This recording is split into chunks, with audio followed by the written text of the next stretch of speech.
परब्रह्म मूर्तीचा स्वामी स्वरूपा, निजानंद साकारला जो अरूप, शुचित्वे स्वयं लाजविले नभाया,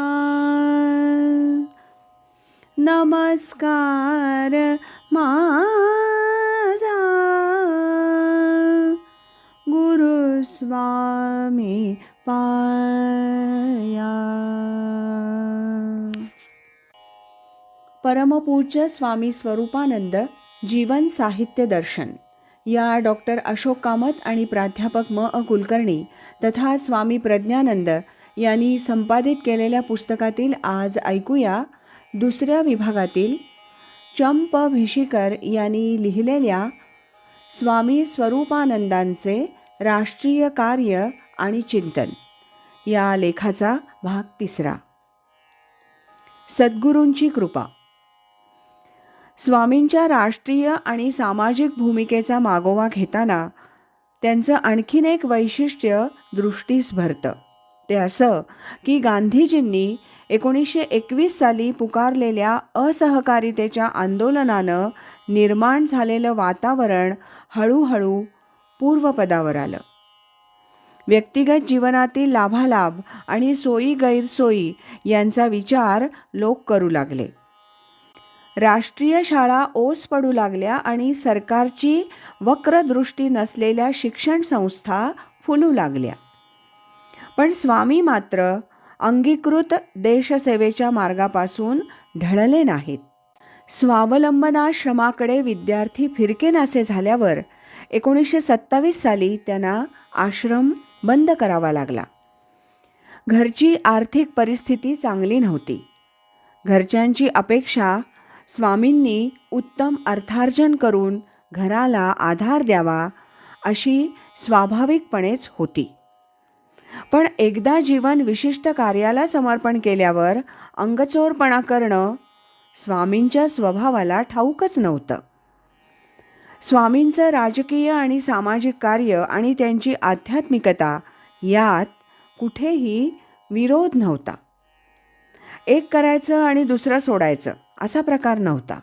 उलट असंच म्हणावं लागतं की त्यात कामाला आगळा वेगळा उठाव देणारी परस्पर पूरकता होती.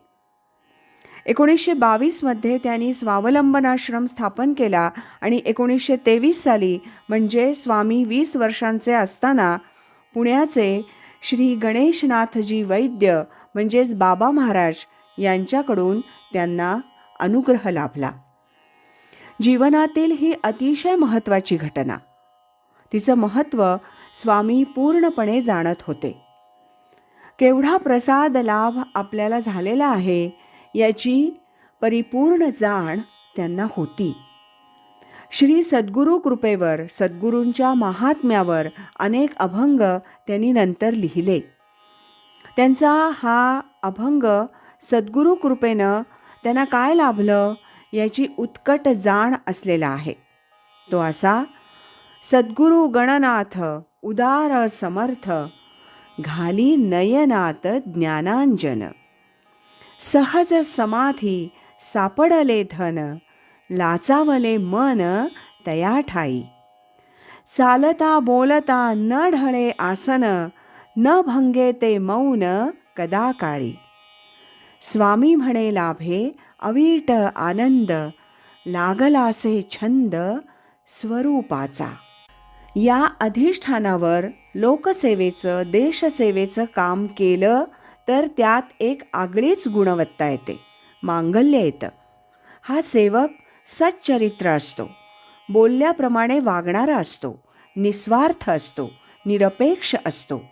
जनतेतील जनार्दन त्याला दिसतो आणि त्या जनार्दनाची स्वकर्मकुसुमांनी भाव ओतून पूजा करतो.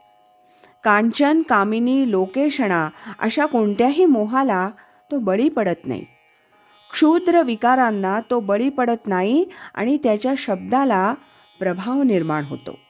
म्हणून आध्यात्मिक साधना की देशसेवा असं द्वंद्व त्या काळात त्यांच्या मनामध्ये निर्माण झालं नाही. आश्रम चालू होता, कामाचा रगाडा उपसला जात होता आणि साधनेतही खंड पडलेला नव्हता. युद्धाचा आध्यात्मिक लाभ. स्वामींच्या सक्रियतेला पुन्हा उठाव मिळाला. महात्माजींनी सत्याग्रहाचं आंदोलन 1930 साली सुरू केलं तेव्हा. या काळात कोकणामध्ये भरपूर सत्याग्रही पुढे यावे, सत्याग्रहाचे कार्यक्रम प्रभावी व्हावे म्हणून स्वामींनी ग्रामीण भागात व्यापक दौरे केले. ठिकठिकाणी सभा घेतल्या, स्वतः त्यात देशभक्ती प्रज्वलित करणारी भाषणं दिली. स्वामींचं वक्तृत्व परिणामकारक होतं आणि ग्रामीण भागातील लोकात त्यांची भाषणं आस्थापूर्वक ऐकली जात. लोकही मोठ्या संख्येनं जमत. याचं कारण हेच असावं की आध्यात्मिक साधनेमुळे त्यांचं व्यक्तिमत्व अत्यंत सात्विक, प्रसन्न, आर्द्र आणि पारदर्शी बनलं होतं. शिरोडा इथल्या गाजलेल्या सत्याग्रहात स्वामींच्या प्रयत्नांचा भाग उल्लेखनीय म्हणावा लागेल. या सत्याग्रह मोहिमेला पुढे स्वामींनी एका पत्रात युद्ध असं म्हटलंय. या मोहिमेतील अनुभवासंबंधी श्री पटवर्धन मास्तर यांना लिहिलेल्या पत्रात त्यांनी म्हटलंय, परवाच्या युद्धात व्यवहारदृष्ट्या का होईना देहावरील ममत्व उच्च ध्येयाकरता नष्ट कसं करावं याचं सहज शिक्षण मिळालं.